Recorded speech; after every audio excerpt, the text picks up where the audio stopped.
Նախորդ անգամ էլ, երբ որ դատարանը կարմիր գծերի նախագիծը Երևանի քաղաքապետարանի կողմից որ ներկայացվել էր, դրանից հետո Երևանի քաղաքապետարանի կողմից այդ մասով բողոք է ներկայացվել եւ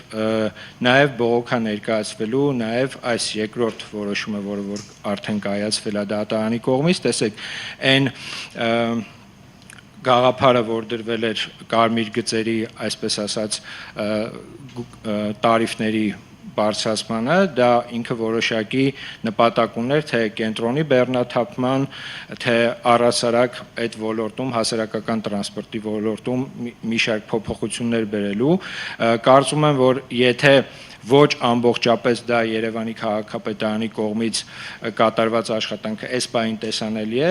ես կարծում եմ, որ առաջիկայում, երբ որ արդեն ավտոբուսների համար առանձնացված գծերի քանակը ել ավելի կշատանա, մենք այդ փուլից սկսած արդեն կարծում եմ շատերս կհամոզվենք,